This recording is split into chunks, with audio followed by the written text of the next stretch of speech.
Tae-1 had been alone for 93 days. He knew the exact number because he marked each morning on the wall beside his bed. It was a small thing, a human thing, but it helped him feel like time still moved forward on this empty moon. Kepler-7b was not a beautiful place. The sky was always gray. The ground was always brown. Nothing grew outside except rocks and dust and silence. Tae-1 worked as a terraforming engineer for the Colonial Development Course. His job was simple. He watched the machines that cleaned the air. He fixed them when they broke. He sent reports to people he would never meet. The outpost was called Hana 12. It was a small metal box sitting alone in a valley between two dead mountains. Inside, Tae-1 had everything he needed to survive. Food packets, water recyclers, a bed that was too hard, a chair that was too soft, and a window that showed him the same empty view every single day. He missed Earth. He missed the smell of rain and the sound of his sister laughing. Yuna sent in video messages every week, but the signal took 4 days to arrive. By the time he heard her voice, her words were already old. Still, he played each message 3 times before sleeping. On the 93rd night, the storm came. Tae-1 had seen storms before on this moon. They were loud and angry, full of lightning that turned the sky white. But this storm was different. This storm screamed. The wind hit the outpost like a giant fist, and the walls shook so hard that Tae-1 thought they might break apart. He sealed every door. He turned off the outside lights. He sat in the middle of the main room and waited. There was nothing else to do. A man cannot fight a storm. He can only let it pass. The storm raged for 7 hours. Tae-1 did not sleep. He listened to the wind howl and watched the power readings flicker on his screen. When the first light of morning finally came, the noise began to fade. The shaking stopped. The world outside grew quiet again. Tae-1 stood up slowly. His body was stiff and tired. He walked to the window and looked outside. The valley was covered in fresh dust, and pieces of broken rock lay scattered everywhere. One of his sensor poles had fallen over. He would need to fix it later. Then the alarm beeped. It was a soft sound, not urgent, just a gentle notification. Tae-1 looked at his control screen. The motion detector near the outer airlock had triggered. Something was moving outside his door. His first thought was debris. The storm had thrown things around, and maybe a piece of metal was rolling in the wind. But the wind had stopped. The air outside was still. Tae-1 pulled up the camera feed. The image was grainy and dark, but he could see the shape near his door. It was not debris. It was not a rock. It was something alive. He leaned closer to the screen. The shape moved. Then it split into 3 smaller shapes, huddled together against the metal wall of his outpost. They were shaking. Tae-1 grabbed his coat and walked to the airlock. Every rule in his training told him to stay inside. Unknown life forms were dangerous. He should report this. He should wait for instructions. He should not open the door. But the shapes were so small, and they were shaking so hard. He opened the outer door. The cold hit him first. The air on Kepler-7b was thin and bitter, and it stung his face like needles. Tae-1 squinted through the gray morning light and looked down. 3 creatures sat against his wall. They were young. He could tell by their size and by the way their eyes looked too big for their faces. Their bodies were covered in soft fur, gray and blue like the sky before rain. Ice hung from their ears and clung to their small claws. They looked up at him with wide, terrified eyes. One of them made a sound. It was not a growl or a hiss. It was a whimper. The sound a child makes when it is lost and afraid, and does not know if help will come. Tae-1 did not think. He did not check his database. He did not call for instructions. He simply bent down and opened his arms. The creatures flinched. They pressed closer together, trembling, but they did not run. They had nowhere left to go. Tae-1 spoke softly.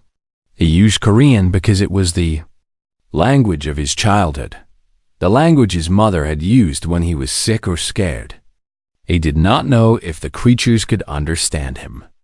It did not matter. The tone was what mattered, the warmth in his voice. "It is okay," he said. "You are safe now. Come inside." He reached out slowly. The smallest creature sniffed his hand. Its nose was cold and wet. For a long moment, nothing happened. Then, very carefully, the small creature stepped forward and pressed its body against his palm. Taewon lifted it gently. It weighed almost nothing. He could feel its heart beating fast beneath its fur. The other two followed, crawling toward his warmth, too tired and too cold to be afraid anymore. He carried them inside. He closed the door against the cold. He set them down on his bed and wrapped them in his only blanket. The creatures looked at him. Their eyes were still wide, still frightened. But something had changed, something small and fragile. The beginning of trust. Taewon sat down on the floor beside the bed. He did not know what these creatures were. He did not know where they came from or why they were alone. He only knew that they had been dying in the cold, and now they were warm. That was enough for now. The questions could wait until morning. Outside, the gray sky lightened slowly.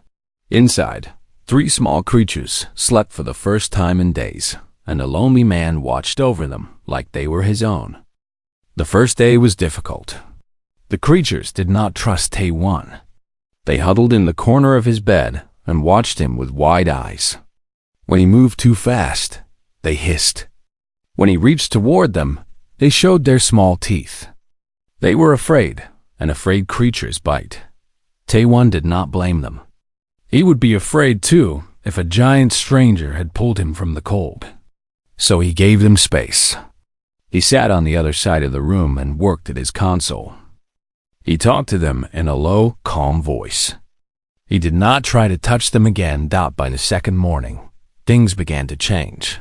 The smallest creature was the bravest.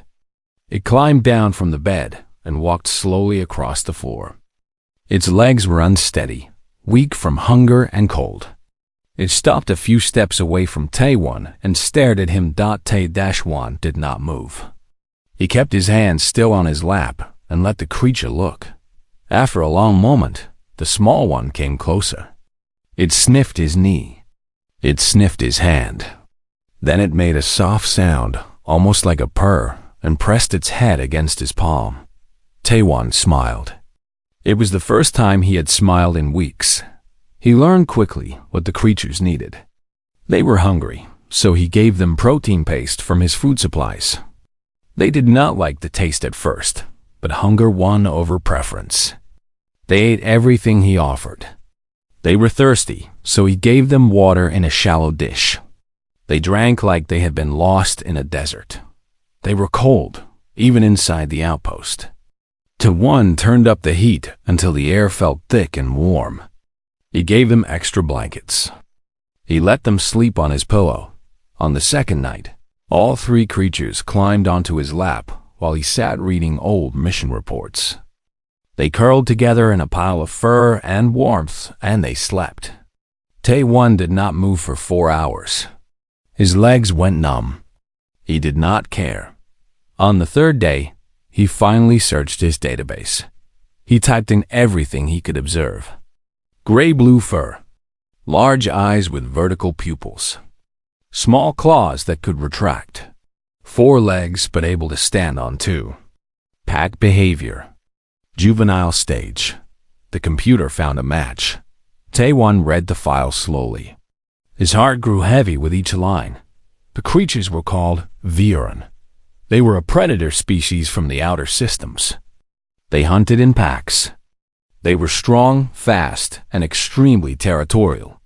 They had fought humans many times. They had killed humans many times. 3 colonies had been destroyed by Viren attacks in the past 10 years. Thousands of people dead. The file included images. Adult Viren stood over 2 meters tall. Their claws were long and sharp. Their teeth could tear through metal. They were classified as hostile. The official protocol was clear. Kill on sight. Do not attempt communication. Do not approach. Taiwan looked at the three small creatures sleeping on his bed. The smallest one had rolled onto its back, legs in the air, completely relaxed. It looked ridiculous. It looked innocent. These were Vioran cubs. Children of monsters. He should report this. He should send a message to Colonial Command and tell them what he had found. Ships would come. Soldiers would come. The cubs would be taken away or killed. The adult Viren would be hunted. Everything would follow protocol. Taiwan walked to his communication console. His finger hovered over the transmission button. One touch, and his message would fly across space. One touch, and everything would change. The smallest cub made a noise in its sleep. A soft, happy sound. Dreaming. Taiwan deleted the message. He turned off the console. He walked back to the bed and sat down on the floor. He was breaking every rule. He knew this. If anyone found out, he would lose his job. He might go to prison. He might be called a traitor to his species. The Viren had killed so many people. How could he protect their young? But when he looked at the cubs, he did not see monsters. He saw children. Lost, scared, hungry children who had been dying in the cold until a stranger opened his door. The rules were made by people who had never sat with a sleeping cub in their lap. The rules were made by people who had never felt a small heart beating against their chest. The rules were made from fear, and fear made people blind. Taiwan was afraid too. But he would not let fear make him cruel. The days passed slowly. Taiwan fell into a new routine. He woke early and fed the cubs. He checked his machines and wrote his reports. He played with the cubs using pieces of wire and old cloth. He watched them grow stronger, braver, more playful. They learned his scent. They learned his voice. They followed him around the outpost like small shadows. When he sat down, they climbed onto him. When he slept, they slept beside him. The smallest one always wanted to be closest. It would push the others away and curl up right against his heart. Tay-1 gave them names in his mind. He called the smallest one Bule, which meant star. He called the middle one Barm, which meant wind. He called the largest one Dole, which meant stone.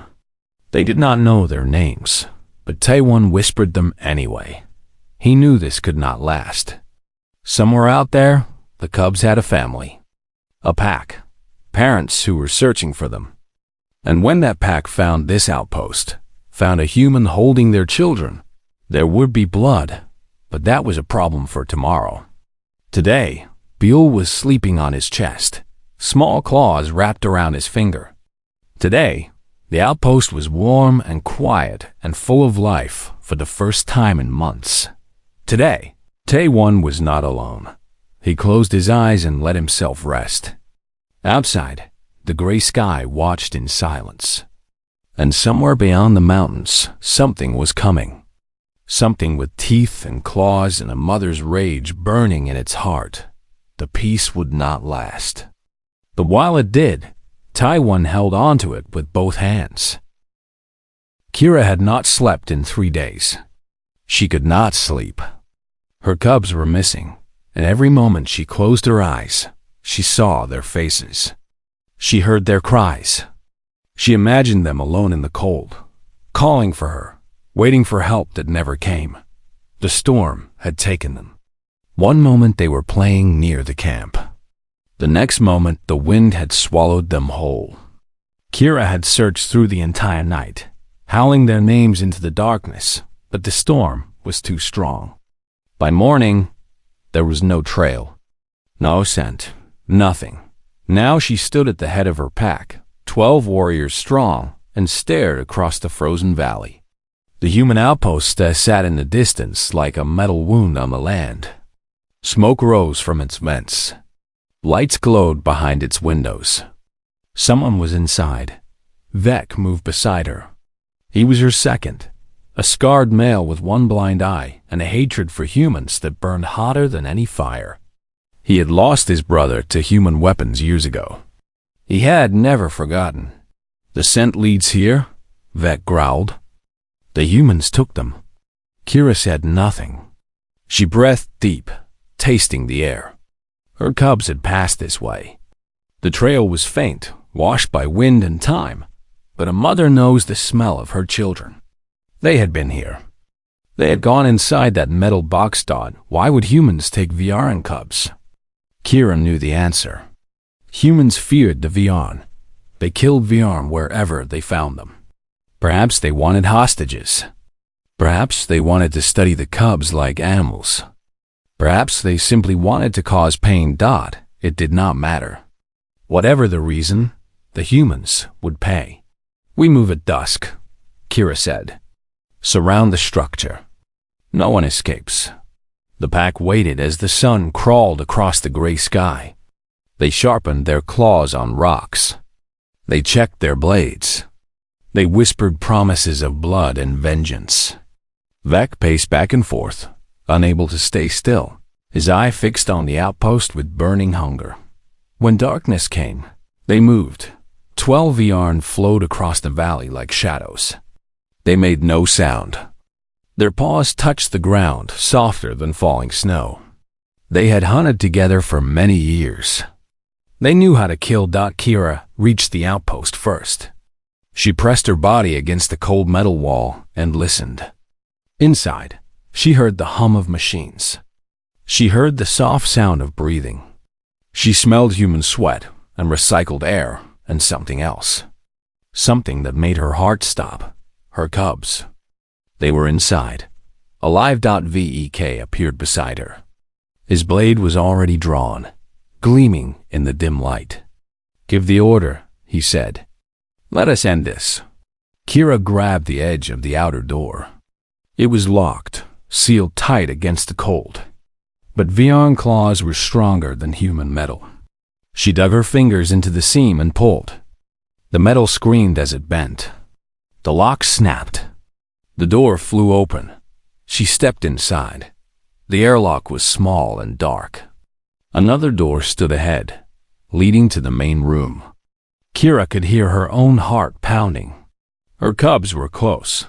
So close. She would hold them again.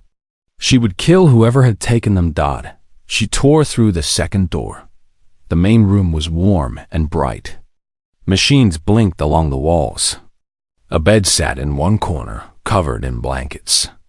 And in the center of the room, in a worn chair, sat a human. He was sleeping. Kira froze.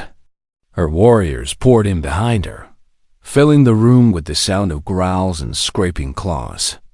But she raised her hand, and they stopped. They all saw what she saw. The human was not alone. 3 small shapes lay on top of him, curled against his body. One rested on his chest, rising and falling with his breath. One was tucked under his arm, pressed into his side. One was curled against his neck, small face buried in his collar. Her cubs. All 3 of them, clean, warm, safe, sleeping deeper than they had slept in days. The smallest one had its tiny claws wrapped around the human's finger. Holding on, trusting. Vek pushed forward, blade raised. "He has touched our young," he snarled. "He must die. Stop." Kira's voice was ice. Vec turned to her with disbelief. "He is human." I said stop. The human's eyes opened. He did not wake slowly like most creatures. One moment he was asleep, and the next he was awake, looking up at 12 predators looming over him in the dark. His body went rigid. His breath caught in his throat. Kira could smell his fear, sharp and sudden, but he did not scream. He did not reach for a weapon. He did not try to run. Instead, he looked down at the cubs on his chest. He placed his hand over them, gentle, protective. Then he looked back up at Kira. Their eyes met. Kira had killed many humans. She had seen them beg. She had seen them fight. She had seen them cry and plead and curse. but she had never seen a human look at her like this. There was fear in his eyes, yes, but there was something else too. Something she did not expect: defiance, quiet and calm. The look of someone who has made a choice and will not take it back, even if it costs him everything. The smallest cub stirred in its sleep. It made a soft sound and nuzzled deeper against the human chest. Comfortable. Safe. Kira lowered her blade. The hunt was over. But something else was just beginning. The room was silent, except for the hum of machines and the soft breathing of the cubs. 12 VRM warriors stood in a circle around the human, their shadows falling over him like dark wings. The air was thick with tension, with the smell of sweat and fur and barely controlled rage. Taewon did not move. He kept his hand on the cubs, feeling their small bodies rise and fall. Leo, the smallest one, shifted against his chest, but did not wake. Even now, surrounded by danger, the cub felt safe enough to sleep. The largest Viren stood directly in front of him. She was massive, nearly 3 times his size, covered in dark silver fur that seemed to drink the light. Her eyes were gold and ancient, filled with something Taewon could not name. This was the leader. The alpha, the mother. The scarred male stepped forward again. His one good eye burned with hatred. "Kira," he growled, "the old laws are clear. A human who touches Viren young must die. His blood must feed the ground." "This is not a question." Kira did not answer. She was staring at Taewon, at the cubs, at the way the smallest one held his finger. Her face showed nothing, but something was happening behind those golden eyes. A war, a choice. "Speak, human," she said finally. Her voice was deep and rough, shaped by a throat not made for human language. "Why did you take my cubs?" Taewon swallowed. His mouth was dry. He had learned a little Galactic Common during his training, enough to read signs and understand basic commands. He had never expected to use it like this. "I did not take them," he said slowly. "They came to me. The storm brought them. They were cold. They were dying. I could not leave them outside." Vec laughed. It was an ugly sound. "Lies. Humans do not help Viren. Humans kill Viren. You wanted to use them. To trade them. To hurt us. No." Taewon shook his head. "I did not know what they were. I only knew they were children. They were afraid. I wanted to help. You knew." Vec pointed his blade at the console across the room. "You searched your machine. You found what they were. And still you kept them. Why? What do you gain?" Taewon was quiet for a moment. How could he explain? How could he make them understand? He looked down at Buell, at the small face pressed against his shirt, and felt his heart ache with something he could not describe. "I gain nothing," he said. "There is no reason. I saw children who needed help. I helped them. That is all." Vec snarled. "Impossible. No creature acts without reason." "You are lying." "I am not lying." Taewon met Vec's eye without flinching. "You do not believe me because you would not do the same. But I am not you." The room went cold. Vec raised his blade, ready to strike. But Kira moved faster. Her arm shot out and caught his wrist, stopping the blow before it could fall. "Enough," she said. "Kira, I said enough." She released him and stepped closer to Taewon. Her massive form blocked out the light. She leaned down, her face inches from his, and breathed deep. She was smelling him, tasting his scent the way her kind did when they wanted to know the truth. Taewon held still and let her look. He had nothing to hide. Kira pulled back. Her expression had changed. The hardness was still there, but underneath it, something else had appeared. Surprise, confusion, and maybe, just maybe, the beginning of respect. "He speaks truth," she said quietly. "I smell no deception." No hunger for gain. Only... She paused, searching for the word. Only care. He cared for them. That changes nothing, Beck insisted. He is human. The laws speak of many things. Kira turned to face her warriors. They speak of blood for blood. But they also speak of debts. They speak of honor. She pointed at the cubs, still sleeping peacefully on Taewon's chest. Look at them. Look at how they rest. They have not slept like this since they were born. They feel safe with him. Safer than they feel with us. The warriors shifted uncomfortably. Some looked away. Others stared at the cubs with new eyes. I came here to kill, Kira continued. I came here to take back what was stolen. But nothing was stolen. My cubs were saved. This human found them dying in the cold. And instead of leaving them, instead of killing them, he brought them inside. He fed them. He cleaned them.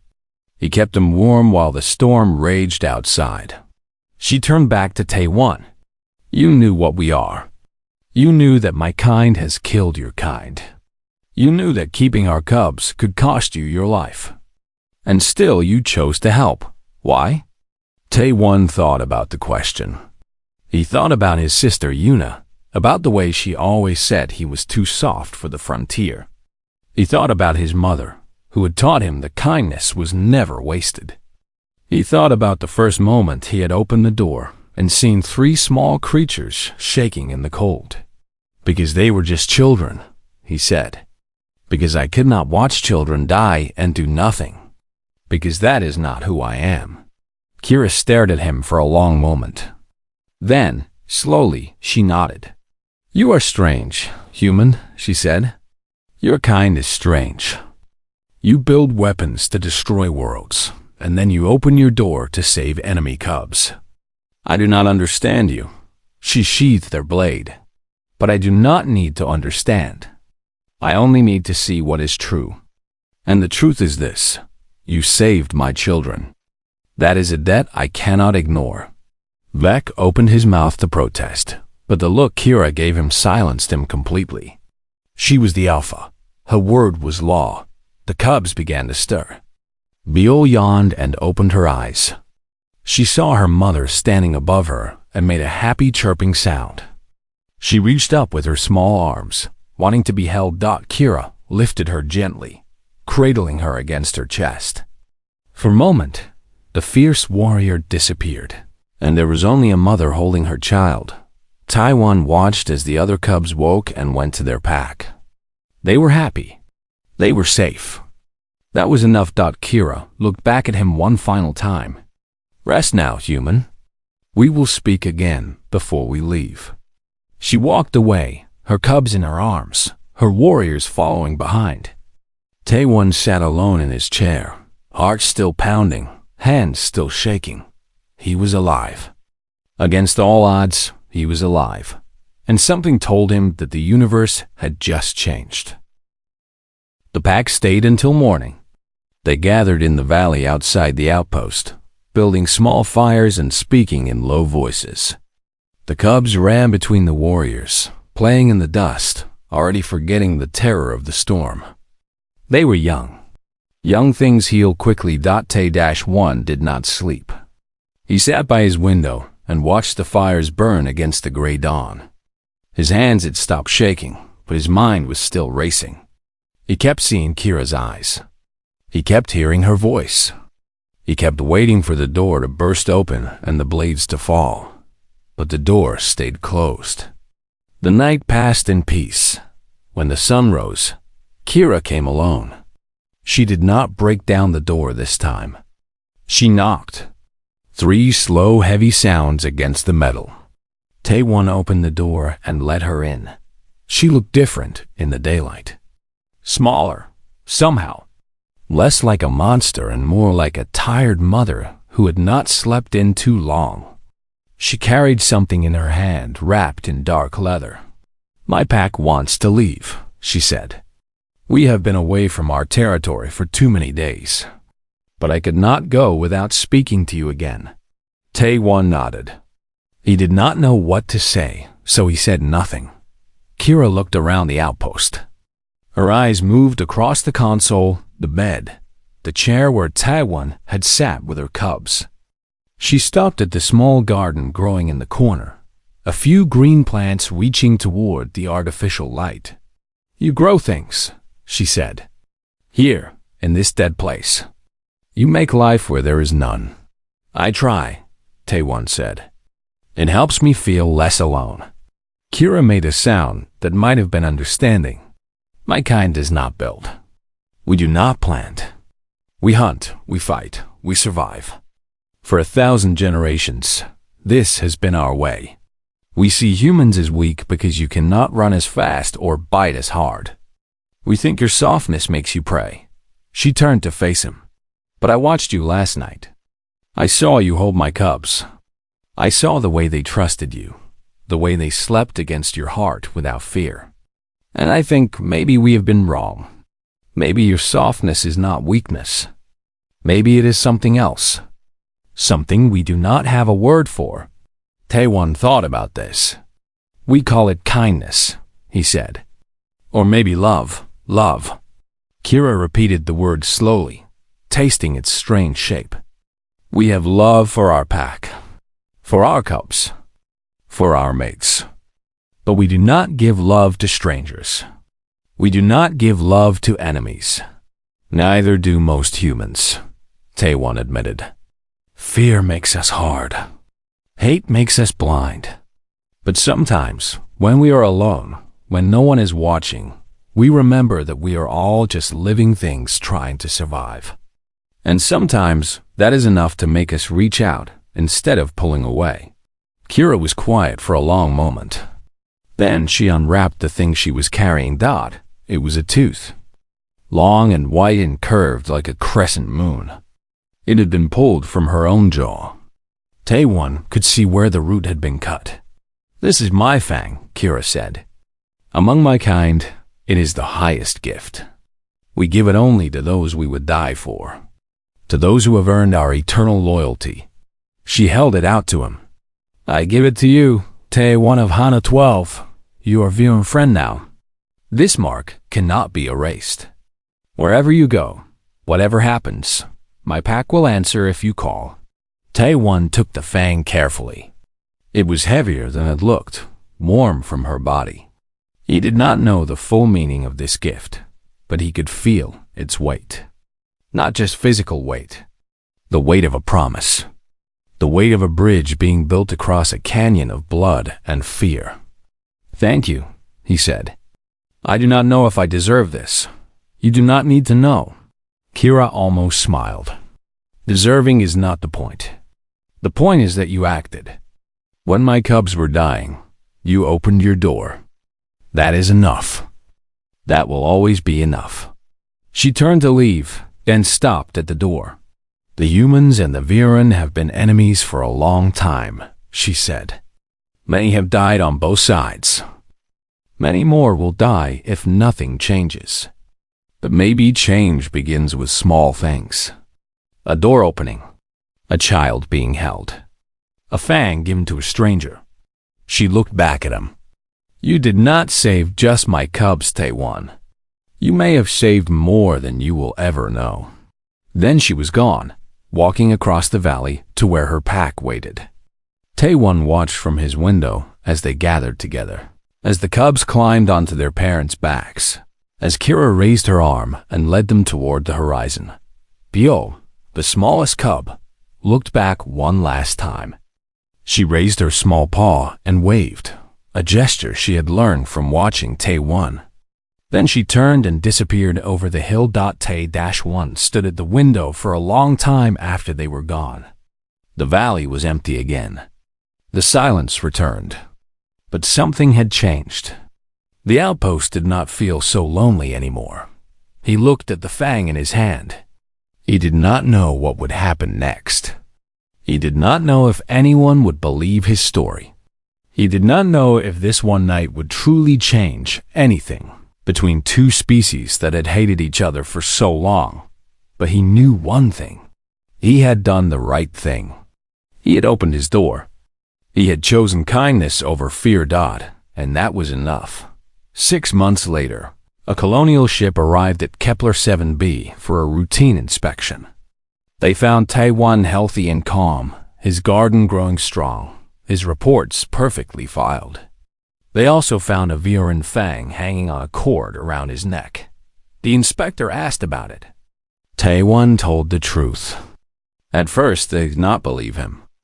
But when the military analysts examined the fang and confirmed it was real, when the diplomats learned what it meant, when the story spread across the colonies like fire across dry grass, everything changed. The Viren had given a human their highest honor. The Viren had called a human friend. For the first time in 100 years, someone suggested that maybe peace was possible. Taiwan was called back to Earth. He was asked to speak at councils and conferences. He was called a hero, a visionary, a bridge between worlds. People wanted to know his secret. They wanted to know how he had done the impossible. He always gave the same answer. They were just scared children, he said. They were cold and alone. I could not leave them outside. Anyone would have done the same. But that was the thing about humans. That was the thing the galaxy would never quite understand. Not everyone would have done the same. Most would have been too afraid. Most would have followed the rules. Most would have looked away and told themselves it was not their problem. But humans always believed they would do the right thing. And sometimes, in the quiet moments when no one was watching, some of them actually did. That was their strange, dangerous gift. That was the thing that made them impossible to predict and impossible to destroy. They were soft. They were fragile. They built their strength from kindness and called it love. And sometimes, against all logic, against all reason, there was enough to change everything.